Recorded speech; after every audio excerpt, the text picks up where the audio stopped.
it. Joke lang po. Ang tawag natin dito ay hopia, pero dito sa Hong Kong, ang tawag nila ay so bang. Ang ibig sabihin ng so ay flaky. Harap! At ang ibig sabihin ng bang ay cake. Flaky cake. Diba? Andito ako ngayon sa Hong Kong at pupuntahan natin ang isa sa pinakamatandang bakeries dito na gumagawa ng so bang. 1920s pa raw dito gumagawa. Hi, Carol! Hello, Carol. Nice to meet Hello! you. Hi! This is amazing. Nice? Okay, you can try the other one. Aabot sa 15 klase ng pastry ang ibinebenta rito. At kada araw, halos 20,000 piraso ang mabilis na nagagawa at naibibenta. Pero ang tunay na bida at signature pastry ng padederya, ang ipinagmamalaki nilang wife cake.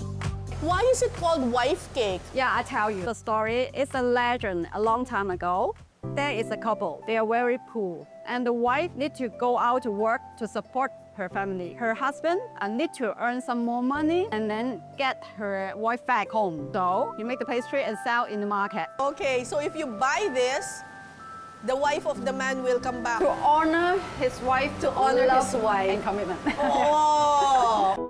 Pati pala pinagmula ng wife cake, matamis din. Sana all! So all the men out there, if you want to honor your wife, you have to... Yeah, sure. You have to try this. At dahil dyan, susubukan natin gumawa ng pineapple wife cake. I'm here with Ellen, who will teach us how to make the wife cake, and after this, we will get husband. Yeah. Sa isang bowl, una munang paghahaluin ng dry ingredients gaya ng harina, asukal at asin. We get the lard in the bowl.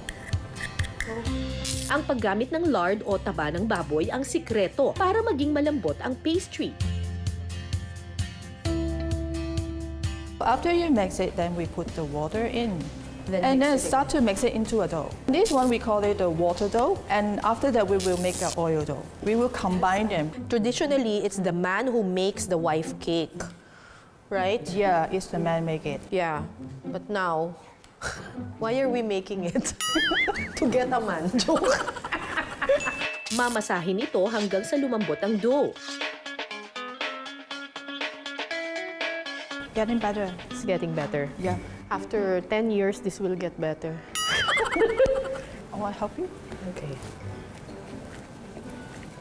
Alam ko na. Ginaganon pala. Maybe you are not powerful enough. Oh, okay. I have to be more powerful. I didn't eat enough pastry. Yung pastry, hindi lang naman siya isang buong cake. Para siyang layer, layer, layer. Para ma-achieve mo yon, dapat meron kang iba't ibang uri ng dough. Meron kang water dough, tas meron kang oil dough. So tapos na tayo dun sa water dough, eto na siya. Eto na ngayon yung oil dough. Dalawa lang yung ingredients nito. It's just lard and flour.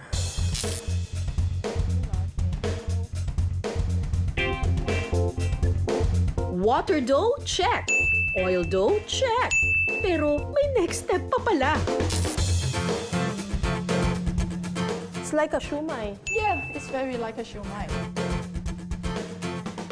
Yay! Next step, i-roll ang dough hanggang sa makuha ang tamang haba at tipis nito. Kailangan ilang ulit na niro-roll at saka tinitiklop-tiklop, ganyan. Matapos ang mabusising proseso ng paghahanda ng dough, pwede nang ilagay ang filling. At saka ito bibilugin. Dahan-dahang ipa-flatten ang dough para makuha ang tamang hugis. What is it made of aside from It is pineapple? Nothing with pineapple. Oh, there's no pineapple. No pineapple. Why we call it pineapple? Because the texture, the pattern, it crack. It looks like a look like the pineapple. pineapple. At saka ilalagay ang pineapple crust sa taas nito. Papahiran lang uli ito ng egg wash at pwede na itong isalang sa oven. Already set. Magkalipas ang 20 minuto, ready nang tikman ang pineapple wife cake. At eto na ang ating pineapple wife cake. Nasaan na yung mga asawa dyan? Labas-labas na!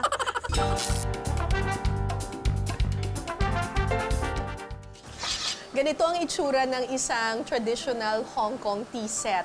Itong lugar kasi na ito, dati itong tea house na nagbebenta ng tsaa at saka ng dumplings. Ang haba-haba raw ng pila doon ng mga customer.